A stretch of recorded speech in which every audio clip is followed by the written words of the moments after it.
All right, there's a big development coming in. This is as per reports. A US government official has told Al Jazeera that the second crew member from the downed F-15E has been recovered after a heavy firefight. The official, however, has said that the rescue operation is still in progress.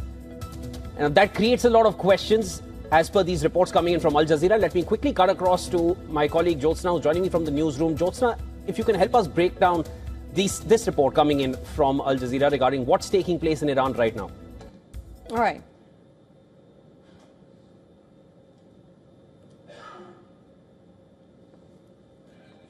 So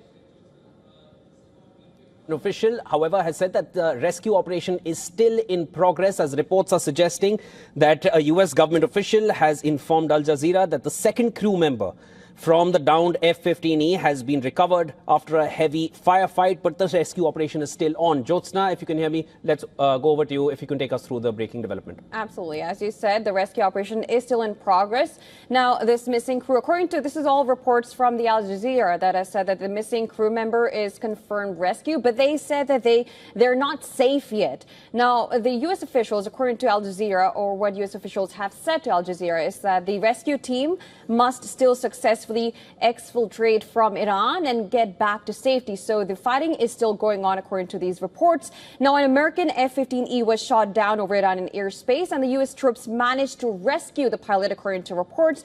And now, amid this, the U.S. government has asked major satellite firms to withhold high-resolution imagery across a broad West Asia area of interest, prompting companies like Planet Lab to restrict access retroactively from March 9, 2026. And this is, of course, given because this whole scope of this whole recovery is, of course, important for the U.S. at this moment. Now, the scope of this blackout, it covers Iran, it covers Israel, Gaza, Lebanon, this Gulf states, U.S. bases, and active conflict zones across the region. Now, just to give you of the reactions that have been coming in, we've got this first reaction that came in from the U.S. was of the of course, Don Bacon. Now, what he said was reports of the second USAF air crew member rescued is an answer to all our prayers. I honor the bravery of our search and rescue teams and our special forces. I hope no casualties. And I salute the F-15E weapon systems officer who put their survival skills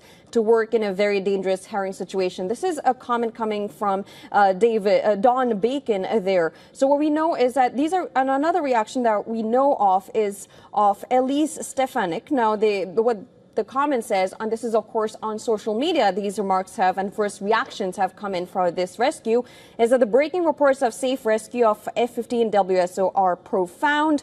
Relief to every American. God bless this brave service member who evaded capture in the most challenging circumstances, and God bless the special operations forces who put their lives on the line for this. And now another reaction that is coming is from Jack Murphy, who said, good news for of once, F-15 WSO recovered alive, was escaping and evading. Massive firefight on, and Iranians were actively looking for him in the area. This is what we know so far. Again, reports by Al Jazeera say that this is ongoing. There is an active rescue effort, but the airman is not basically out of the Iranian territory. Now, we're saying airman because we don't even know the gender of this particular airman, so that's the term that has been used. And the U.S. rescue team is still, it needs to successfully exfiltrate them out of the country and to safety, and we have no confirmation on that has happened so far. These are just remarks coming in from a U.S., from the Congresswoman Chair of House GOP leadership, that is Elise Stefanik, who's congratulated basically this whole mission that, according to them, have rescued this second airman out of that place. But of course, as Al Jazeera reports say, that this ongoing operation is still to happen, and of course it's ongoing, and we'll have to wait and see since after we get a confirmation from major leaders. Shima. Well, those reactions are coming in, but there's silence from the White House on anything that's going on regarding the F-15, and they've been silent on this since a number of days. Jyotsna, thanks so much for getting us those details. We will be tracking this very closely as we await a final confirmation from the US or any authority on this.